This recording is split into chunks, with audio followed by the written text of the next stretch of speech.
नाजरीन, लाहौर के इलाके डिफेंस में 26 साला लड़की के कत्ल का मामला है और एफआईआर के मुताबिक उसके चचा ने जो एफआईआर कटवाई है उसके मुताबिक 2 अफराद माहिरा से शादी के ख्वाहिशमंद थे और माहिरा की रिजेक्शन के बाद जो है उसको कत्ल की धमकियां दे रहे थे। अच्छा, अब बात यहाँ तक जो है वो पहले सामने आई और माहिरा के जो वालिदैन हैं वो पुलिस के मुताबिक जो है वो किसी बाहर के मुल्क में मुकीम है, वो पाकिस्तान नहीं है और वो अपनी दोस्त के साथ यहाँ पे जो है अपनी एक फीमेल फ्रेंड के साथ यहाँ पे रिहाइश पजीर थी। अब यहाँ तक जब हकाइक सामने आते हैं तो मज़ीद अगर हम स्टोरी की तरफ जाएं तो एक और जो बड़ी हिला देने वाला इंकशाफ है वो ये है कि 20 अप्रैल 2021 को माहिरा ने थाने में दरख्वास्त जमा करवाई थी 7 बट के खिलाफ, जिसमें वाज़ेह तौर पर ये लिखा गया है कि मुझे जो है वो कत्ल की धमकियां दी जा रही हैं, मेरी जान को ख़तरा है, मुझे तहफ़्फ़ुज़ फराहम किया जाए और गन पॉइंट पर मुझे ले जाकर मेरे साथ ज़बरदस्ती करने की कोशिश की गई जिसको मैंने नाकाम बनाया। और एक इंसान इन तमाम चीज़ों के बाद किससे मदद लेगा? जाहिर सी बात है वो थाने जाएगा, वहाँ पे दरख्वास्त देगा और उस अफसोस की बात यह है कि उस दरख्वास्त के बावजूद उसको तहफ़्फ़ुज़ नहीं फराहम किया गया और आज जो है वो बात यहाँ तक आ पहुँची कि एक जान चली गई। अब इसके ज़िम्मेदार कौन है वो तो आप बेहतर इसकी जो है वो खुद फैसला ले सकते हैं, लेकिन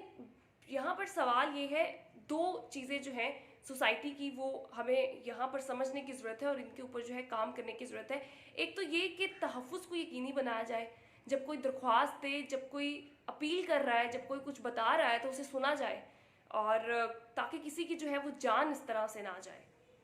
और दूसरी बात यह है कि अगर कोई इंसान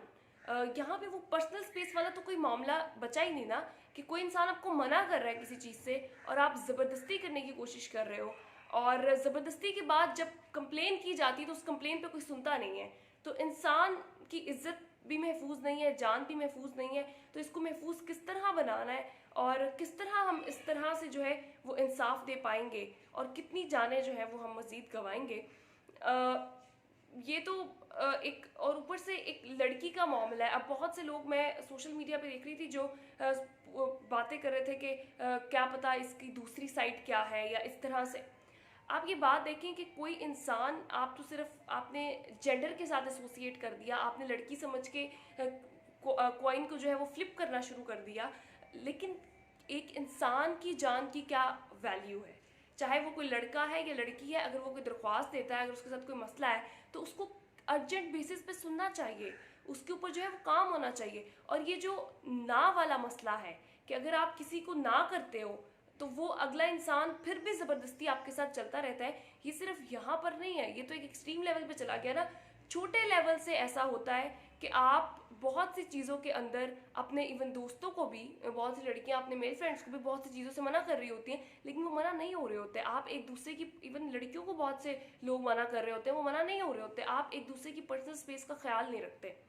आप ये समझते हो कि अगर कोई चीज़ हमने पसंद कर ली है तो वो हमारी है, बस उसके अलावा वो इंसान, उसकी अपनी ओपिनियन, उसका अपना पसंद नापसंद कुछ नहीं है। और ये सोसाइटी के अंदर जितना एक्सट्रीम लेवल पे ये अदम बर्दाश्त और ये चीज़ें बढ़ती जा रही हैं, आने वाले दिनों में जो है हालात मज़ीद इस मामले में जो है वो ख़राब हो सकते हैं। तो इस